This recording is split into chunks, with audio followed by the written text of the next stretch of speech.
Hey, everybody, welcome to the Middle Ground, Mike. I've got a really great guest here and even better guy, Dr. Glenn Toby. Hey, Dr. Glenn, tell everybody Good. about yourself. Good to be here. Born in Brooklyn, raised in Queens. I experienced youth homelessness as a kid at the age of 8. Bounced around a little bit. Always a household. My brother Randall, my mother, and my grandmother bounced around a little bit with the support of government and family and friends. And at about the 7th grade, I went to this place called Queens Village Hollis, where part of the birth or the rebirth of hip hop with the Run DMC, Russell Simmons, and others. And I was a rapper, one of the pioneers called Mr. Sweetie G. After that period of time, yeah, back then from the music side, went into business, bounced around a little bit. From there, had the honor of being on LL Cool J's management team with Brian Latour and Charles Fisher at that point here. And I had the honor of discovering rappers such as Positive K to David Banner, Saigon, and left that, went into the sports space, which we know how much you love as a Love sports it. agent, having an agency representing some of the best players from Asante Samuel. We did a $60 million deal. Damian Robinson, my first client, Antonio Freeman, all the way over to, God bless, Josh Evans, world champion boxers. We did over $300 million in business, sold that company. I'm currently back in the winner's circle with Raheem Vick and Nice.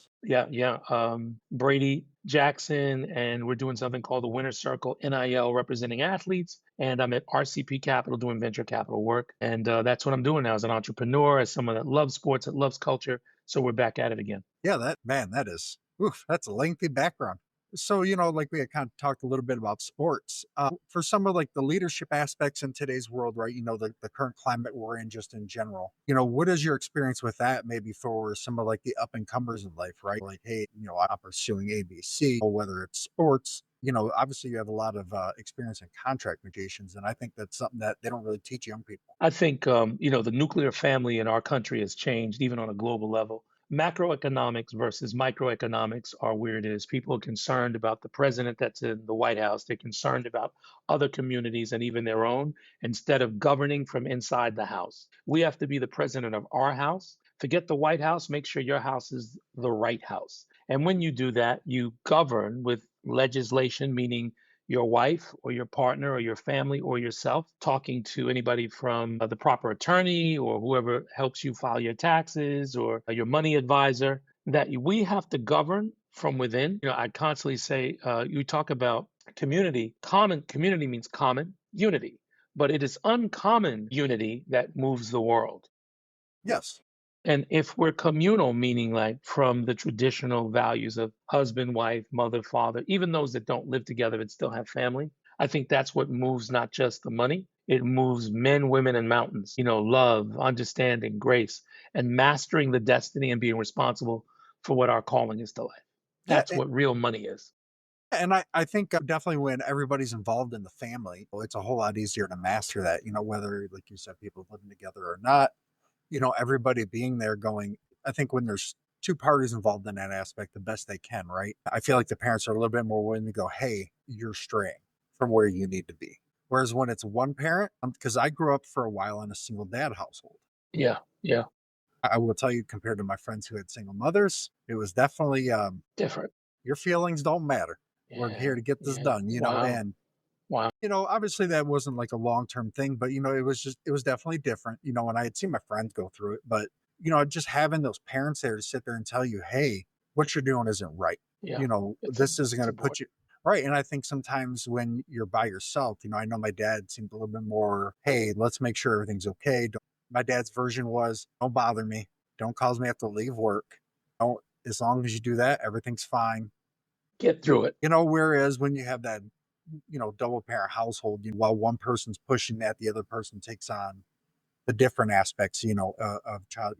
I'm married, two kids, one 15, one 6 going on 7. He's autistic. Bless him. Yeah. But you know what though? I mean, everything they said that kid couldn't do, he's defying the odds. He's riding a bike, said he would never go to the bathroom on his own. He's doing all, I mean, they said he would never speak on his own, like complete sentences. Just 2 weeks ago, started forming perfect sentences like he had done doing it his whole life.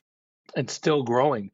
You're right, Yeah. because I grew up in a single parent house, but I had my grandmother, so it was two. But we had love, discipline, respect, care, lots of education. And there is a difference when you have two parents, but they got to be the right parents too. So if you Oh have two yeah. parents who don't get along and it's like a war zone and it's a disconnect and the parents are not showing love, how it's given, how it's received, it doesn't make a difference.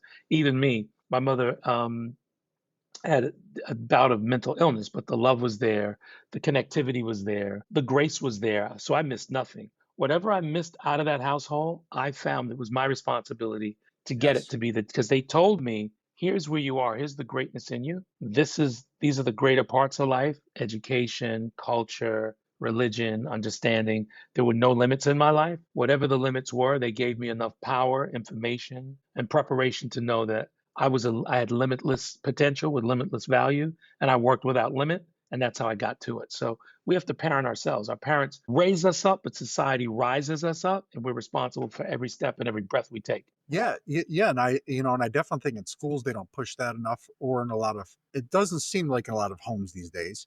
I can't say all homes because I know a lot that do, but I feel like they're putting a lot of these young kids at a disadvantage. So I was telling my son, I said, by the time I was 15, I'd already lived through two recessions, getting ready to head into my third one. I said, by the time I was 25, I had lived through three recessions and a great recession. I said, you're 15. The only thing you've really lived through is prosperity. I said, and I told him, I said, what goes up must come down at some point, and that's where the real lessons get taught. Yeah, I I said, like that. I was like, when I was coming up, Detroit was on the downturn. So you were kind of lucky to, not even just Detroit, Metro Detroit, you're lucky to get a job at the gas station part time. Wow. You Wow. McDonald's would have hiring days and there'd be people lined up. So I told him, I said, you just see a world where I don't like it, I quit, I go here. I said, and while that is always you want to be the case in most situations, people take a little bit too much liberty sometimes with that. And then they Yeah. put themselves in bad spots. So I see that, and I really want the best for kids just in general because, they're our future. Kids in Yeah. general, Yeah. when I'm an old man sitting in a home screaming at the TV about, lions or whatever, those kids are going to be the ones that are taking care of me, Yeah. you know, Yeah. Yeah. and I want them to be able to take care of themselves, and like part of like one of your things is underserved communities. Like I grew up in well, that was like 11, 12, give or take, in a community in Detroit called Warrendale. It wasn't the poorest part of Detroit at the time, but it's kind of there now. But, It was you no know, cakewalk, right? yeah, yeah, I definitely got to see a lot of that before, we moved out to the suburbs, and it was definitely, a challenge, and like you were saying, I had seen a lot of homelessness among kids, adults. In Detroit, I noticed that there was a lot of homeless people, definitely with mental health problems that, they shouldn't be out there, on their own. And it made me think about that as you were talking about your own situation. Yeah. I think without having the rudimentary basics, nothing can come. It's a good foundation, it's patience, understanding. But I think even when you get to a certain age, no matter who you are, we're all responsible for Yeah. our lives. We write the book of our lives. We have the power to make the changes. And prayerfully, people can remove them. If they can't be removed from, some of the bad spaces that they're in, they'll have the wisdom and the tools and resources or the will to want to make the change, and it's not a systemic loss, to break these chains of inequity. And because at our foundation, the Book Bank Foundation, I've been doing it for close to 30 years. We serve the lost, the lonely, and the forgotten, and we believe that ignorance is the first step to incarceration, mental illness, drug Yes. abuse, and economic disparity, hate, all these things. And with grace and love and wisdom, people realize the world is bigger than the world they see, and they start to look at the world not just out of their eyes, but through a prism, and hopefully what how they walk and live their life, it provides the same perspective for someone to see them in. Yeah. One person who kind of really, I guess he's a little bit more of a modern act. I guess you call him a political rapper per se. I'm sure you've heard of Tom McDonald, Of course. captain of controversy, Yeah. Yeah. but from where he came, before he got that first hit, he was living in a house that was infested with roaches. He said, you'd be able to see them crawling through the cabinets in Compton. Vision. Yeah, he bet on himself. He bet that, hey, you know what? A lot of people think just like me. And he goes, I can't be the only one that thinks this way. And I sat there and I said, you know what? I definitely lean on one side, but I have a lot of friends who are on the other side as well. A lot of friends who would give me the shirt off their back and vice versa in a moment's notice. And I said, how come there's not more of that? And it doesn't matter the subject when it comes to parenting, when it comes to entertainment, business, there's got to collaboration produces results. Sure does, brother. Yeah, it teaches teamwork, patience, respect. There's a lot to it. Yeah. Absolutely. Yeah. And that's just, one of the things that can you like just kind of give us like a moment in your life that kind of really you're like, hey man, this is it. This is like this, obviously, there might be a couple, right? But the one where it just pops in your head that says, this is the moment that gave me the direction in life that I wanted to go. Yeah, I think that moment was, as you know, we grew up in, I'd say, a spiritual family. Obviously, religion was there, but my grandmother was really big on discussing the tenets of righteousness and obeying commandments and being respectful and humble and kind, but yet strong and proud of who you are. And as I continued to grow, my benchmark or the litmus test would be how pleased she was and how she moved to how I navigated through the world, making mistakes, bad choices, good choices. And she was a hero to me because she led the household much of the time when my mother was compromised with mental health. So I think me just watching going from middle school, getting that home, that steady environment, thriving through middle school to high school, becoming having celebrity and becoming an icon, a pioneer in hip hop, learning economics and understanding community and culture. I was able to put it together because of not just critical thinking and not just a sense of awareness, but also looking at where I didn't want to be and where I had to be. Yeah. Yeah. I mean, that's not an easy thing for a lot of people to do. That shows a lot of, tenacity, fortitude, guts, instinct. And sometimes I don't think that instinct is always something that is, I want to say like not taught, right? But sometimes it is, right? You learn certain foundations and you develop an instinct based on those foundations. You learn what to do and not to do. And definitely, I grew up in a spiritual home too, Catholic, family was very, very devout Catholics. I mean, grandma went 3 times a week. So I went 3 times a week, Right. for a lot of my life. And, I was just like, by the time I was a teenager, I was like, oh my gosh, I'm like, this is a lot, I mean, but yeah, I'm still religious, attend a different church now, but my wife is, she's Pentecostal. Wow. So, Okay.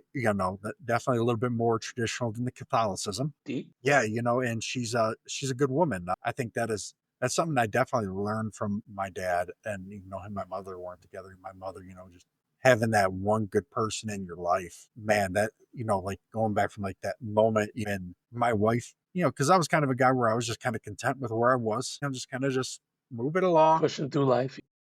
Yeah, experiencing different things. And, you just hit that. And then she was just kind of like, I know you want more. Why don't you just go get it? And I was like, okay, not a bad idea. Let's do it. She's that silent person. She's easygoing, but she just knows what to say and when to say it. And I've done a couple of podcasts on, I don't know if some people call them men's rights. I call it more of just like a men's movement, right? And not minimizing women at all in any, with like your leadership and things of that. These days, a lot of young men have to wear a lot of hats that we didn't have to, and that's Yeah. challenging. They have to be that man that can connect with his spouse on a whole different level than his parents did, but at the same time is still expected to be that provider. And if he's not considered part of the family. Yeah, it's a big deal now. Yeah.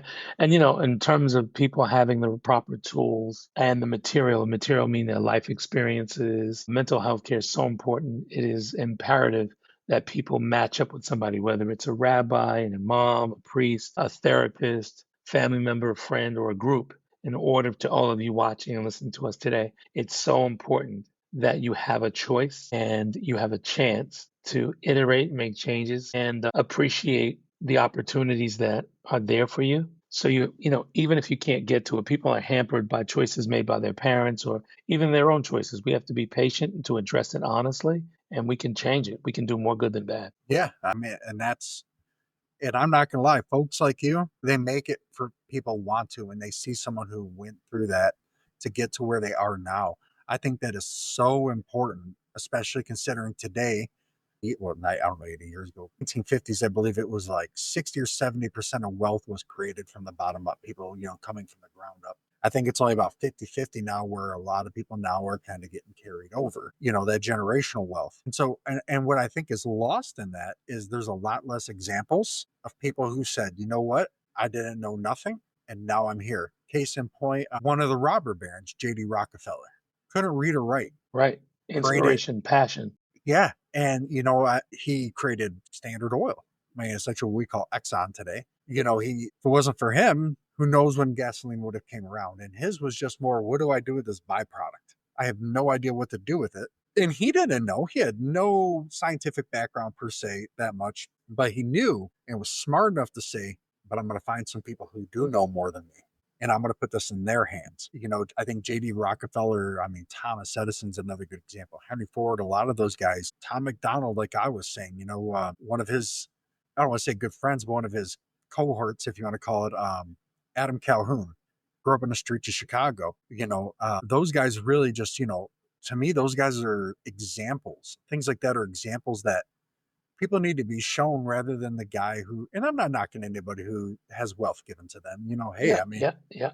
God bless them. But yeah, the right. old school way, the old fashioned way Yeah, is that's the whole purpose of our country these days, is you can come from the bottom and go up. And I feel like it only seems like it's such a larger scale now because it's just seen that way because all people see are the super successful on TV. They don't see that one guy who went from nothing that, okay, maybe grind. he's only worth $5 million now, but the $5 million guy isn't getting the same TV time as Elon Musk. Right, right. And I feel like I think that's where, folks like you come in and, your story just makes like a huge difference, Yeah, yeah. and I'm not gonna lie, I did not know you were an artist back in the day. I had no idea. I had read a lot about it, but that is not one part that I seen. So that is just, you know, Thank you. yeah, that's a great thing. I mean, that takes talent, effort, and work. Yeah, Work, thank you. work, work. I've used it as a way. It's ended up being ministry. Like God had a calling in my life to speak and to say words. It started off with entertainment, then expression and entertainment. Then it was a calling, clarion call to community to do great things, like we're doing here at the Bookmake Foundation. And it's a gift, and I think I discovered the gift and nurtured it, and it's a part of me breathing. The arts as well as making money and representing people. It's just oneness for me. Is Yeah. one is my consciousness. Yeah, and that's, like, I was telling you before, I mean, that's how I view leadership is something that I wanna try to, bring out to people and go, "Hey, there's more than" obviously certain things gotta be cutthroat in business. It just has to be. That's just the way it is, that's the way you gotta make money, but I feel like you can achieve that long term with good leadership, and I I feel agree. like that's what you've done, like and leadership's what it's all like leadership in your home, leadership of yourself, leadership of everything around you, and a lot of people go, that's an alpha male mentality. I mean, I guess you could consider it that, but I also consider it good business I for mean, yourself. I agree. I mean, when I've negotiated, whether it's a $60 million deal or a $5 million record deal, you can't go in and destroy relationships Yes.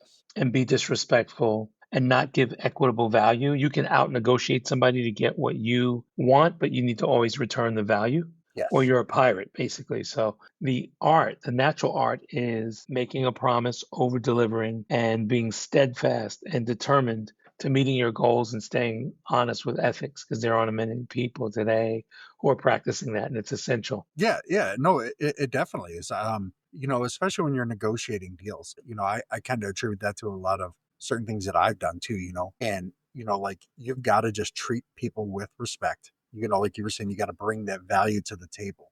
And it's about, whether somebody's going to an employer, they're starting their own business, whatever. It's heck, even trying to apply for college, right? Like if you're trying to apply to a Harvard, what are you bringing to the table? You have to show them you're bringing something to the table because if not, you're no different than every other kid who had the dream of going to Harvard. Yeah, with the interview process, again, it's so difficult to get in there, and traditional education is changing so much. There are different types and modalities of learning, whether it's YouTube University, whether it's learning online. But the apprenticeship program was always great for years, but there are less apprenticeships. But I think mentoring and, collective opportunities, meaning there's a chance for one person to win, but they have enough space to invite someone in so they can have more freedom, Yes. more money, or more of an opportunity. And I think that's what's going to save America, and that's what's going to send the world. Yeah. It's like one of my idols, if you want to call it, would say Ronald Reagan, our best days are ahead of us. America has not yet seen its best days. It's God's way, God's will. We just have to keep working and be tolerant and patient, and yeah, get Yeah. back to the basics here in this country. That's what I think it is. I think it's tolerance, grace, understanding, and hard work. Yeah. Gosh, the Book Bank Foundation, that's something that is, expand on that a little bit for people that are, out there Just Yeah. curious. Yeah, the Book Bank is a 501c not-for-profit charity. It's been around for almost 30 years. We have several programs. It's education based. We believe that poverty and ignorance, again, is the first step to incarceration, mental illness, drug abuse, and economic disparity. And some of the programs that we have are one block at a time, where we go into urban cities and we clean up the city. All the trash on the streets, men and women all come to just come and clean the city up and teach others and remind others to be responsible. We have Groceries to Grow, which is a regular program that we put families in. We fed thousands on that. We've been doing that for over 3 years now. And what we do is we provide healthy meals for families, whether it is farm food, meaning vegetables and fruit, or if it is just healthy options like cereal and just stuff you want to curate on your own. Right. And one of the other programs, we have the flight school that's coming up in the end of July with Captain John Addison, where we're going to be teaching kids how to fly. Oh, that's awesome. 10 to 15 kids going up in the air. And we're proud to be doing that for the fifth year. Yeah, well, I mean, we definitely need that because, they're talking about going to Mars, so we definitely need more pilots out there. It's a great thing because you never know, man. That could be one of those kids that's the one that figures out how to get Yeah. there in under Yeah. 5, in under what, 9 months. So that's the things like that are what's going to make a difference.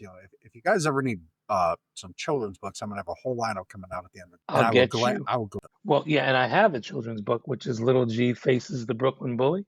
Nice, Funny enough, so this was the first one. It was my story of growing up in Brooklyn. There was no real bully. The nice. bully was actually the community in the tough times. Then from there, we did the Wow, second edition, which I did with my dear friend, Mr. Brian Gosher, which is Little G and the Dirty Faced Angels, about a bunch of man, young kids who learn spirituality and positivity. that's awesome. Interesting story. And then lastly, ladies and gentlemen, check out the Asian Power League, a novel that Nice.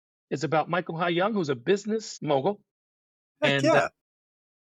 here's where it is. He's doing great things in business, and he is challenged whether he should, be a business person and move against the ethics and the principles of the United States and make billions of dollars by working with the Asian country. We don't say which one it is. It's all fiction. Or does he fight for America and do what's right? So it's a kind of a Yeah, funny story. You can get it on Amazon.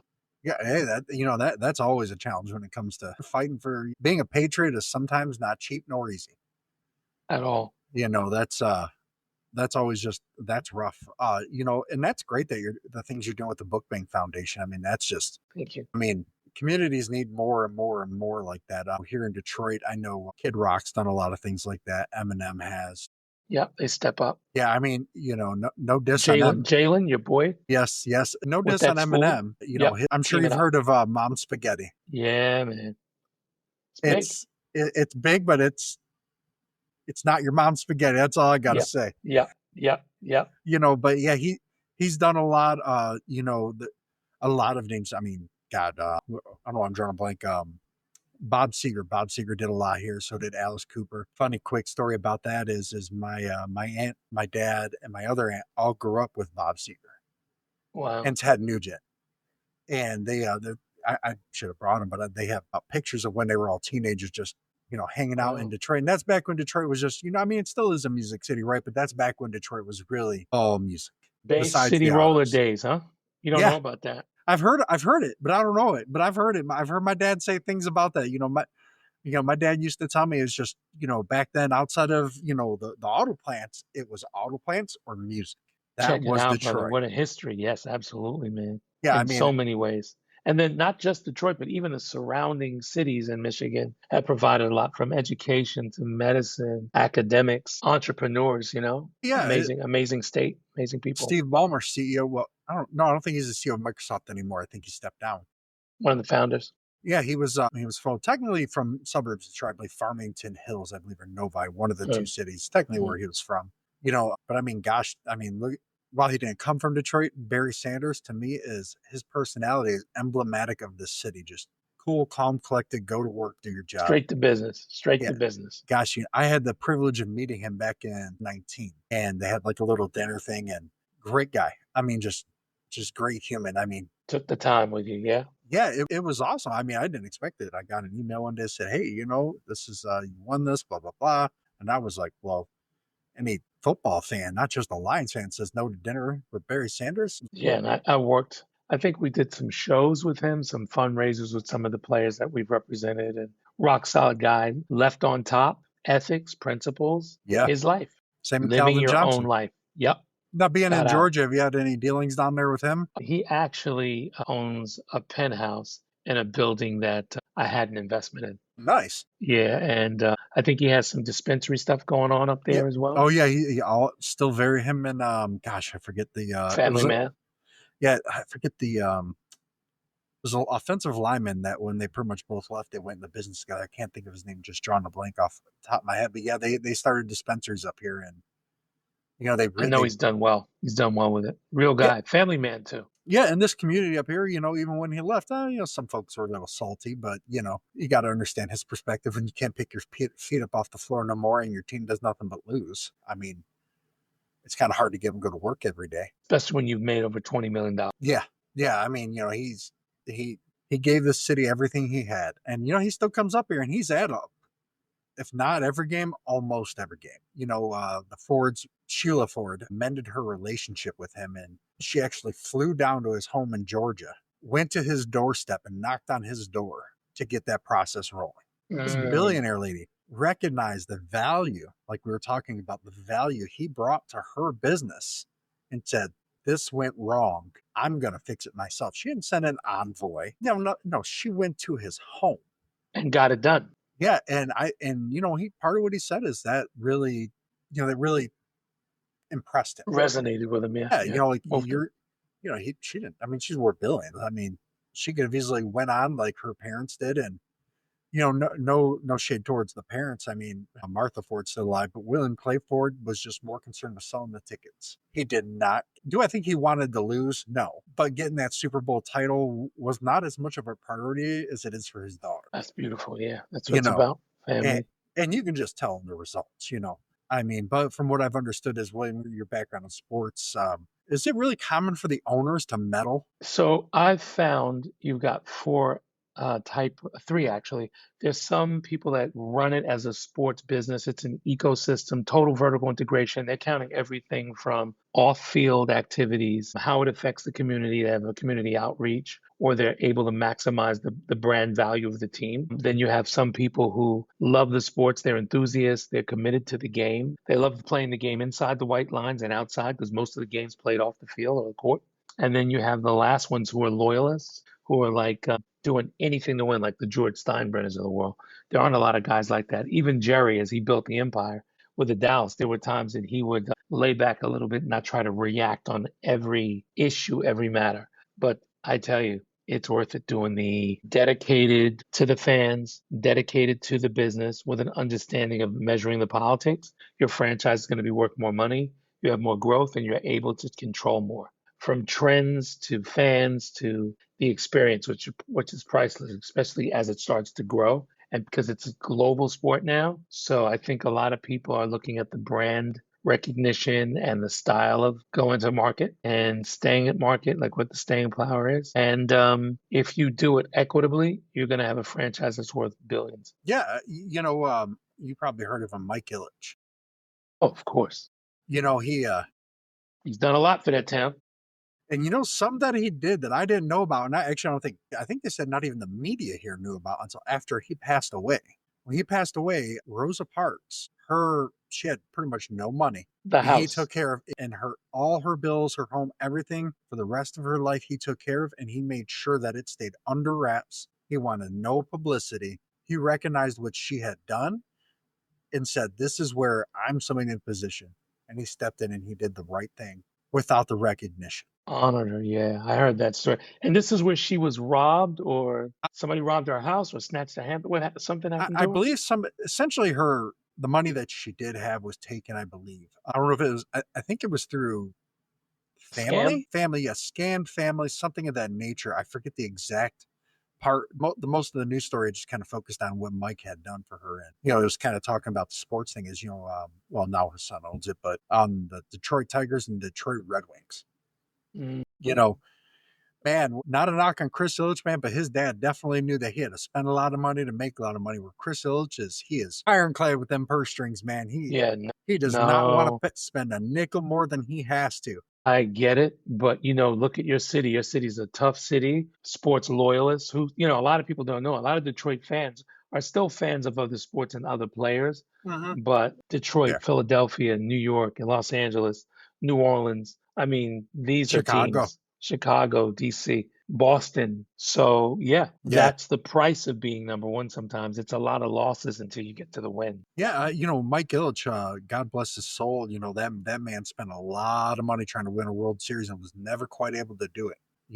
It was definitely a shame that they couldn't make it happen. And it was a sad day in this town when he passed. A lot of Yeah, people yeah, were. revered. Yeah. Yeah, I mean, he was a great person. I mean, he just did a lot. I mean, there was no end to what he would do for the city. Even when Detroit was at its worst, downtrodden, Hmm. he never once moved his headquarters out of the city. He Wow. never once packed it up and ran. When a Wow. lot of businesses did, he said, "Nope, this is my town." And he was smart though. And I've told everybody, they're like, "Oh, Detroit's going to go bankrupt." I'm like, and that's the time to buy if you've got that kind of cash flow. All And those yeah, assets are going to be completely depressed, and Mike Ilitch went in, him and his family, they bought a bunch of vacant properties. And then when they wanted to build a new arena, got top dollar selling them back. yeah, yeah. And Dan Gilbert, I'm sure you know Dan Gilbert is What that he did man. in Cleveland, amazing. And he's Rebuilt the city sort of in both cities yeah, he's did as the a same thing in presence. Detroit. Gotta And love it. yeah, he's part Detroit just announced today that they're bringing the WNBA back here. Tom Gores is going to be the principal owner. Dan Gilbert played a huge part in it. It's gonna And do I'm sure well. you know who Tom Gores is, being the Of music course I do. industry Of course and I venture do. capitalist. Yep, yep, Tom Gores is killing it. a smart man. And it's good timing too because so much talent is in Michigan. I mean, student athletes, athletes as a whole, retired, and those that haven't even come to market yet. At the Winter Circle, we do a lot of NIL work. And we have Zoe Brooks, who's a point guard for North Carolina State women's basketball team, who's killing it, doing some great things. She has a camp in August in Myrtle Beach, South Carolina, coming up the first weekend in Myrtle Beach, South Carolina. So women's sports are They're really taking off. emerging and taking off. What do you think, brother, about this whole men playing on the women's side, women playing on the men's side? I mean, In school, I don't think it has a place there, because at that point you're developing. If there's an adult league that wants to do it and that's something that they want to get behind and you can find a way to make money and that's your thing, all power to you. But I think just as taking people's politics, personal feelings out of it, raw number for number, it's not right to put one with the other. Now, granted, there probably are some women out there that could stomp on a lot of men. Don't get me no wrong, question, no but question. as a default rule, I just don't think that there's a place in it for in terms of because like Caitlin Clark, she couldn't match up against LeBron. He would dominate her. He would make her look like she was a nobody. Yeah, it doesn't make And sense. I he's mean, one of her biggest supporters. And I mean, we're not stopping people's liberties and choices and rights, but guess what? Go make a league that's an open league. Right. If you can That's find a way to simple. make money, all you and if you can make it a product that's great watching, I'll watch it. The UFL, Michigan Panthers, season ticket holder here. I love the product. They've made it to the championship 2 years in a Balling, brother. row. Balling. And it's I believe their last game they had 16,000 people attend. 16,000 Impressive. for a spring football league with the Lions, their kicker came from the Michigan Panthers last year. And then the Panthers, he kicked two 64-yard field goals in one game. That's not easy to do. It's a lot to hope for because there's so much talent, there's rich talent in that league, and it's Yeah. turned out to be more than ever expected. Oh yeah, I've always been wanting to because for me when it comes to sports, it's like football, basketball, hockey, and baseball kind of just depending. I baseball I enjoy it more going. Yeah. Watching it, I can watch it, but I might doze off a time or two. Because especially Yeah. when those announcers can be a little dry at times. Long, long. And I mean, I like the experience of being at the park and I like the cadence of there he is. Yes. He checks the runner over at first, gets the sign. Yes. 71,000 here today in the park and kicks and delivers, swing on for a ball, call a Yes. strike over at second. Don't forget Sunday is going to be 2 for 1. that whole thing. I Yeah, mean, oh that's yeah. part of the entertainment when you're listening on radio, TV. But being in the park, there's nothing like it. It's just I usually can't go 9 innings anymore. No, if it's a really good game, like it's either like one where they're just like piling on the runs, which doesn't happen often in baseball. So when it does, it's almost like a treat, you know. Or if it's like you're bordering a no hitter type of situation, okay, then I'm dialed in 1,000% whether I'm there or not. But you know, the one thing I will say in terms of game day, like when you're inside of the stadium, I think Major League Baseball probably has the best experience. Yeah, I Even would agree. I'd you know, the agree. NFL's good, but where the NFL beats everybody else is its product on the field. And it's straight to business. It's complete work. The speed is fast and it's not as interactive. I think in baseball, it's so the cadence of it. I think people are talking, there's conversations, people Yes. look off, the smell of that grass, the weather, typically food choices, and some of the parks are designed so uniquely. Yes. Whether it's a home run, a strikeout, a stolen base, there's a lot of action there. Football's action too, but it's more strategy and power. So I think, it's a fan experience. Some like boxing. Some people like the gladiator sports. Yeah, Yeah, boxing is I don't wanna sound like I'm being one of those people from back in the day types, but, you know, I'm not knocking any boxers now because I know they get hit just as hard, but they don't have that showmanship that they used to, where the I agree. MMA fighters have the showmanship now. Like, part of what sold boxing was Iron Mike.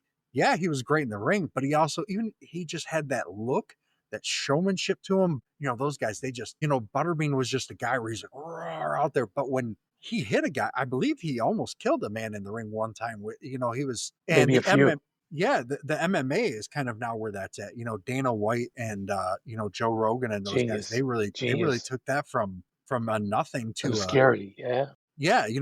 I believe the UFC had went bankrupt or was borderline bankrupt when they kind of really started getting involved with it. Dana White. There's no limit on that. It's going to be billions of dollars. I think they're going to be more with technology and the expansion of technology. We're going to see some amazing things on that side. And there are probably going to be some iterations of changing some rules, more protections for the athletes and probably better propositions. I don't mean betting propositions, I mean better propositions for the Yeah, enjoyment, family, the amount of violence, safety protocols. I think it's going to be an emerging sport. no doubt.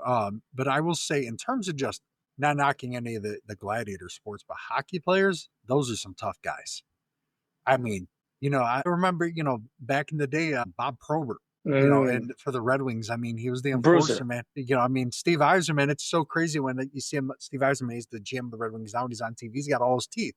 And I'm like, man, I remember when you were winning Stanley Cups, missing one or two of those. Yeah, And you got to think these guys are skating fast. That puck is moving in a nanosecond. There's got to be continuity to the strategy, and you still have to be able to break away. It's an amazing sport. All sports are great. I think the teamwork, the camaraderie, the discipline, and the execution is what does it. From planning the play to executing is where the magic is. yeah, and, who I think is a real good kind of like, Bill Lambier is, right? And now I'm gonna, The center, the legend. yeah, from the Detroit Pistons. He would lay it down a little bit. He was a Yeah, bad boy. and where I think of him at is you've got Caitlin Clark, Angel Reese, and then you go back to the Jordan and Bill and Bird, Beer and did it. Bird, and what Bird, about Bird and Magic? yeah, Bird They and were Magic. always I mean, those. it's just that competition there. Those two, even though in terms of just stat numbers, Caitlin Clark completely outperforms, but Angel Reese's game is different. Her game isn't to put up all those points. Yeah, yeah, She kind of makes sure you're not bullying anybody on her team, and she's definitely going to get that ball back, but it's that dynamic between the two of those that's going to really put the NBA the WNBA, I'm sorry, on the map making yeah. money. It's That just started. Yeah, it's just yeah, started. There's so many young kids. It's inspiring to the young ladies, and even at the Winter Circle, our sports agency, we're seeing that name, image, and likeliness. More recently, the higher courts have said that universities can directly pay student athletes, which is going to change the entire game now. We're seeing it yes. from the portals to strategy, moving from schools to go to the pros, and women's sports, I think, are going to emerge in a competitive level that might even exceed the MMA on the same curve. Yeah, and I'm not gonna lie, I'm kind of geeked about it because it's even though the sports technically are the same sports, right? There's not all that precedent there. So now it's all new. It's exciting. It's something none of us have ever seen before in this fashion. And it is time to take it to the next level and make that money. And I mean, it is just That's how I'm looking. I'm like, there's things going to be coming out here that is like when, your favorite team comes from the dust. There's just now, there's not that precedent there. It's like when the NFL took off, when, I mean, baseball's pretty much been popular for a long time. It's kind of like when the NBA merged with, I forgot the name of the other league in the 70s, early 80s, and it took off. Yeah, it's cycling. It's cyclical, like AFL and NFL Mhm. merge. I mean, AFC, NFC, American Football again, and the conferences merged. We're going to see some more emerging changes, such as I think the games in all facets is going to grow globally because of Yes. technology and because of the seamless integration to go from the entertainment off and on the field, strategy, even betting. Betting is becoming so big.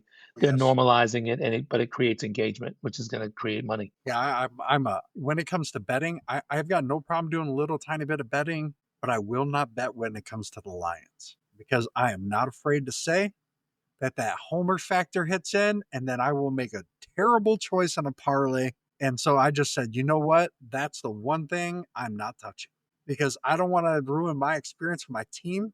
For me, to where I'm sitting there going, if Jameer Gibbs didn't get that extra yard, he just cost me $1,000. Yeah, yeah, yeah, yeah. I definitely separate it when it comes to that. There's a lot of people who don't. I got a lot of coworkers who don't. They're, hey man, did you hit this parlay? I said, you know what? I'm a sore loser when it comes to my money. So if I, Play it small, smart, and safe. yeah, yeah, a little bit is okay as long as you can be responsible, with it. You know, kind of just touching a little bit more on the sports, with the NIL. I mean, that is a hot topic. Hot. Like, I mean, it is and I get where some people say, hey, it can ruin the sport, but I think it's just more, it's finding where, like my show's called the middle ground, right? Finding where does that Nice work tag. for, Nice, yeah, nice drop. finding where does, it's always going to be chaotic in the beginning. That's the nature of life, but where's that middle ground? Because some of these universities were taking flat out advantage of these kids, making money hand over fist, going, hey man, I can't, you get a cheeseburger, you might lose your scholarship. Can't go home and visit a sick relative. Can't go home for Christmas. It's time now. I think that there's been such a gap in the non-equitable compensation, exchange, and rights that the time couldn't be better. I think they're going to have to work on, the academic athlete versus the athlete that's playing as an adult. And it's going to grow to be much better. It's a free place market. We're all entrepreneurs. We're all patriots. We all want to see people thrive who put the work in. And we should be seeing that shortly. Yeah, and I will tell you, these kids, all of them have, well, maybe not all of them, because some of them I've seen pout over silly things, but 99.9% of them have earned every opportunity. Case in point to where if the NIL was around, would Tom Brady have fell the sixth round because he was not terrible in college at all. Not terrible in college. And Yeah. if somebody knew how to market him at that time, he would have been a top end draft pick. There's no question. I mean, they didn't know who and where he was, but there were issues because the team, they're usually trading up with strategies a year to three Yeah. years out. And then they're looking at salary caps because it's still a business. But, it divinely worked out well. He's one of the greatest that ever played the game. And that's how we have to look at it. These were the challenges that got him and what And made him he's, great. I got the opportunity to shake his hand and I heard him talk once, and he's such a genuine person. You know what I mean? Now, don't get me wrong. They said he was one of the biggest crap talkers on the field, though. He had no problem getting under your skin. But when you kind of separate that, he's also a big family man. Yeah. He's just an all around good person. I mean, now that him and I had him and Giselle. Peyton. Oh yeah, him and Giselle together. But I had seen I don't know if it was on ESPN, one of those networks. Peyton Manning was talking about, I think it was him and Tom were talking. I forget what season it was, but they met down, I believe, in Kentucky or Tennessee, and it was in the off season, and they were practicing, just practicing together, and it was in this tiny small town, and they paid whatever school it was to keep it quiet. And somebody there, they said, "Hey, I'm going to get you if you ever tell anybody about this," because they were still both playing football, and they were like, "Nobody's allowed to know that we know each other." It was like more of a one time thing, but now they're Yeah. becoming good friends, Respect. and yeah, Yeah. and Peyton Manning, one of the best to play it. Tom Brady. I don't know if you'll ever see another quarterback like that ever again. And here's definitely another controversial when it comes to who made the Patriots, Tom Brady or Bill Belichick. In my estimation, it was both of them equitably. Belichick was flat. He watched the rise of Brady and he trusted him and nurtured and fed him. There were times Brady's indelible and oftentimes skill off the ball. They relied on him. Sometimes it's just intuition, calling audibles, having a nose and a mind for the game. So I think it was both of them. It's just ego talk. Yeah, Neither oh one yeah. of them would have had the careers they've had without the other. Oh yeah, no, for sure. Yeah, I mean, I think Belichick would have been successful regardless. I just don't know if he would have won 7 or 10. Well, he technically won 6. I'm sorry, as a head coach. Brady was 7 Mm. with the Bucks. I mean, I really liked him when he went to the Bucks and got Bruce Arians that ring that had eluded him. If that was one man that needed one, and then you got Andy Reid, Patrick Mahomes, and him. Just And man, what about the community? The community loves the team, supports the yes, team. These are the things that are important too, because in any business, there can be attrition. Things change, trends change, and sometimes you don't get the multiplier. But these seasoned franchises, these clubs have merit and have muscle. That's why they've survived as long as they yeah. have. The Saints and Hurricane Katrina. I mean, the Saints really stepped up and helped to take care of that community. They opened up their stadium. They took care of it. They footed the bill. They did ask for nothing in return, as far as I'm aware. Other things could have transpired, but as far as I'm aware, that is what they did. Nobody talks about that. Yeah, the Saint Sean Payton, Drew Brees, Sean Payton, he really loves that community. Even to this day, he still visits there all the time. From what I've seen, he just great person when it comes to just loving that community, and that brand recognition, that brand value brings that love to the community, right? And it It's makes it easy to sustainable. do. Yeah. Yeah, I mean, Yeah. Look, without those look what the communities, Lakers did. right? Without that, you don't got a business. If them people aren't showing Mm. up and buying and watching your product, you're as good as, I mean, case in point, Oakland Athletics. Wow. I mean, From Charlie to MC Hammer. It's a total culture. The Bay Area, San yeah, Francisco, the music, food, the people, the historicals, and obviously playing. They love that team. yeah. I mean, it was a bummer when the Raiders left. Nobody's really attending too many Raiders games these days, anyways. But yeah, no, Yeah, it's like a club community. It's more like a country club, or it's like a movement, yeah, the less than it is product. a sports team.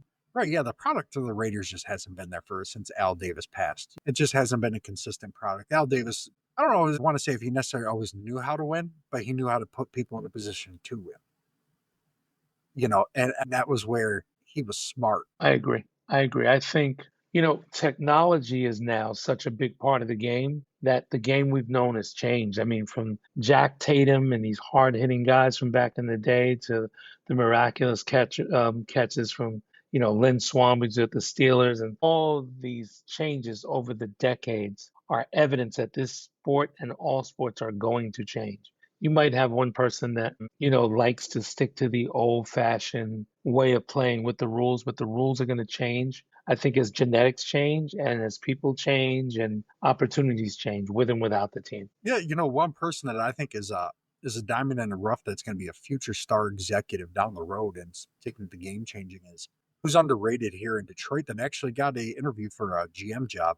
Chris Spielman. He has kind of been one of the men that have spearheaded the turnaround with the Lions. He was the first person that Sheila Ford hired when she took over the team. She actually went to his house. I believe it was down in Cincinnati, and he didn't even commit right then and there. Mm. But he knew he wanted to do it, and he was kind of key in bringing Brad Holmes and bringing all Dan Campbell. And he recognized, right? He recognized that the game's different. But where a guy like that mattered is Chris Spielman was on the Lions in the '90s when they were good, when they almost, so he understood the business. But he also understood because he was a commentator. I don't know if you know who his brother is, Rick Spielman. He No, ran not the familiar. he ran the Vikings for I don't know, 10 however many years with Adrian Peterson, all those guys were there. Yeah, so he still had that modern touch with the game, so he recognized that it changes. Whereas a lot of general managers, sometimes in this game, you see when they're putting teams together, you're going, are you playing the same game the rest of the NFL is? I mean, I'm not an NFL GM, so I don't know. Yep, yep, But yep. when I look at the Jacksonville Jaguars, I see the lines of the early 2000s just making Easy. making boneheaded moves, and not knocking them because I don't think that the cons don't want to win. They do. Yeah, yeah, yeah, yeah. They're not dummies. They know winning makes money. But some of the decisions they've made, I'm sitting there going, man, when the Dolphins brought in Jalen Ramsey, great corner, but he hasn't been a great corner in a couple of years. Injuries. These guys are playing the game on the Yes. field, but playing the wrong game off the field. And I think sometimes it's economics that restricts these people. They'll go from being a player in the space to just preservation of capital, or they're setting it up to make an exit. and the fans all suffer from it, and so does the franchise. You got to be. I believe in the great George Steinbrenner, man. These guys that really didn't dial it in, they dialed it up. That's what it takes to really be a respect franchise. Same thing Yeah. with the Boston Red Sox, what Oh they yeah. were able to do to stay in business for so long and create Curse of the these fans. Bambino. Green Bay, all of these Yeah. different I mean, Green Bay, communities, sports they communities. finally drafted what, a receiver for the first time in the first round in like 20, 30 years. Miracle. I know Aaron Rodgers' blood had to have been boiling right about that point. As he was going, can't you guys just draft me a first round wide receiver at some point? Yeah, and they just never did. As much as being a Lions fan, I'm not a fan of Aaron Rodgers. The Packers did Yeah. sometimes they would just miss those couple things, that would just make it. But I was just kind of wondered in the playoffs. Aaron Rodgers, I would say to me, best regular season quarterback ever. But he You was know, never the same guy in the postseason for whatever reason. well, we know he was doing DMT and taking these journeys, opening up that gland. I was definitely a little. I would have never pegged Aaron Rodgers to be the guy that did things like that until he started saying it. Too much freedom can sometimes put you in a prison. A Yes, prison, not a prism. yes, because it definitely throws a lot of things off. As we kind of get towards the end here, so kind of getting back to what do one of the things that I talk about is like what's a misconception about people who do grow up in poverty. Like I grew up in poverty too, right? And I think that there's definitely a lot of misconceptions about poverty in this country, and a lot of times it is, I don't want to say self-inflicted, but you stay there because of a choice you make a lot of So, times. yeah, my thought is, I think, we have to acknowledge history so we don't repeat it, but we don't live in history.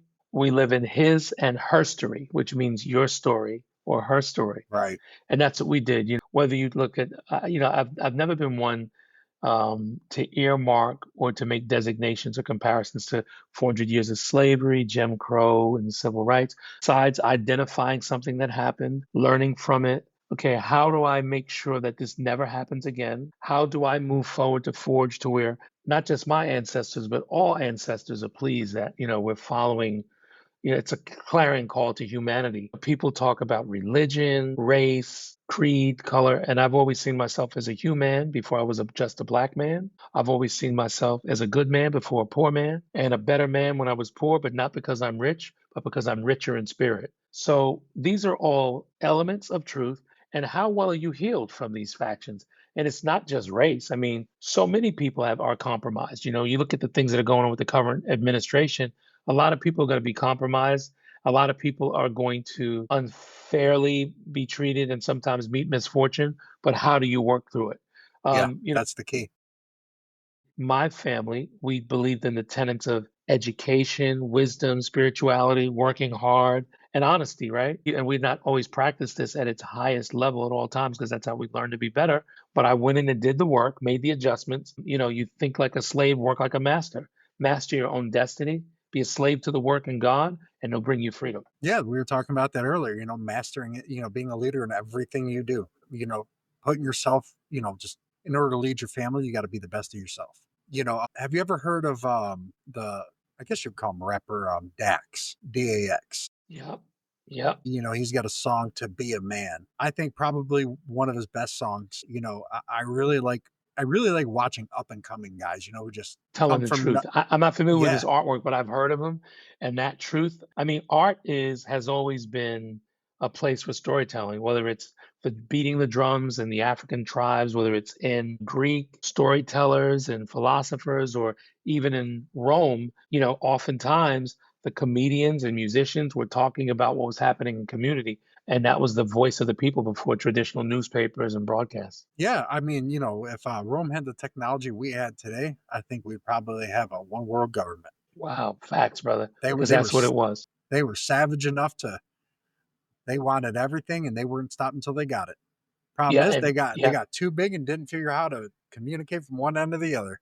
yeah, and that's with any unrighteous regime. It balances itself out, not just by causality, but I think it's the human and spiritual balance of the world. And, when we're not balanced and we don't make changes from the past, we face tyranny over and over again. Yeah, Someone's losing. you know, we still face a lot of challenges from Rome today that sometimes going away from what you are as a country, as a person, it can truly affect you. And that's what kind of happened towards the Romans in the end. They went away from who they were. Yeah. And that's really what hurt them. I love history. History is like one of my big things. I love history. I've been pretty critical of the 17th Amendment of the United States, where the Senate was changed to being popularly elected rather than appointed. And people go, well, there's a lot of corruption. I'm like, yeah, but now things are a little bit different. It's a lot easier spotted. I think a Mhm. lot of issues in our country would be fixed, not to per se be political, but they would be fixed if the Senate was represented by the state governments. Because the state Yeah. governments have the same problem that you and I have as citizens. Yeah, sovereign decrees, separation, but still it unifies itself. And Yes, it's interesting to say that, but I think most people would freak out. The very concept and the philosophy makes a lot of sense, but and it that's would how be it a was. challenge. Yeah, And it was that way, and then corruption kind of said, well, let's make it a popular elected thing. But I think we'd have a lot of problems solved today because the House represents the people. That's why there's so many representatives. So the House, if it represented the people, and the people, state governments run a lot more interesting. efficient. They would, Facts. they would go, okay, hey, the Senate, we've got these problems. The Senate would go, well, yeah, we got these problems at the federal level that can manage the states. And I think there would be a lot less showboating and a lot more getting things done. And I think that that's kind of where the our government lost the middle ground. I agree. I agree. I think, and I mean, it's reflective of the common ideology and policy of people locally. Mhm. Wow, we're rewriting government here, brother. Yeah, it could be. Yeah, each voice is going to be different. So if you have someone that's more in agriculture, someone that's industrial, someone that's technical, each voice is different. And then there's your popularity. If there becomes a quorum that's necessary or you need a vote, then we break it down and go on a federalist system. And this is Yes. extrapolating from the Federalist Papers. There's still been some things in even in constitutional law and constitutional rights that have changed as people have changed. But it is an interesting concept. Yeah, I tell people, as we talked about leadership, one of the greatest examples I've seen of leadership of people wanting to know, like I'm sure you've gathered, I'm real big about knowing the person. That to me is everything. It's about the person and then what they've done. Everything I do is about the person and then what they've done. I use this example a lot. Tip O'Neill and Ronald Reagan, polar opposites politically, arch enemies, but Making government work. they cared about each other as men. They had dinner, I believe, almost Respect. every week. Excuse me. I, Yeah, I don't know if it was respect. at the White House or somewhere, but they cared about each other as men. Yeah, yeah, And they said, respect, right. respect, and And driving hard for their own factions, their own ideology.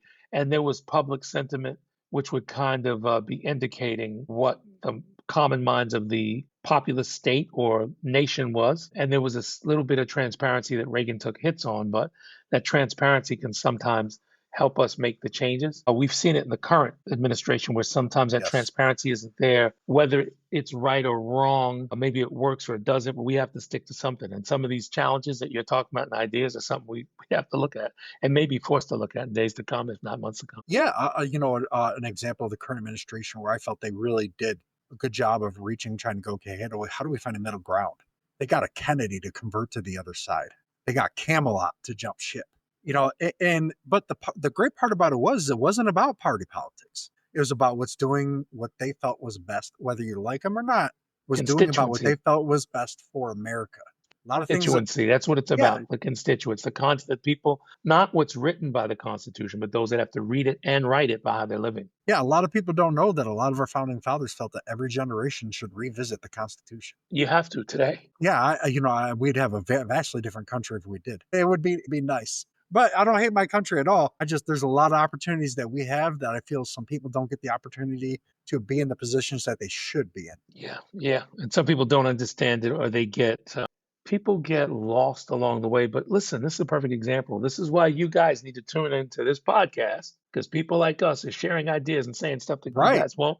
And listen, let's give this man some credit. Pretty interesting how we navigate through all these ideas and ideals. And I want to say to your audience that candid, common conversation meets uncommon conversation is curing for the heart, curing for Yes, the it mind, is. purges the soul for tolerance, patience, and understanding to live better in our times. Because we got to live in our times as we're living. We can't just talk about the future. We're teaching those who are going to be replacing us. We are Yes. fixing the evils, the failures of the past. And as we breathe and live today, is as we die. Yeah, and it's something that I always tell people, if you wanna learn to move forward in life, train your replacement. Nice, brother.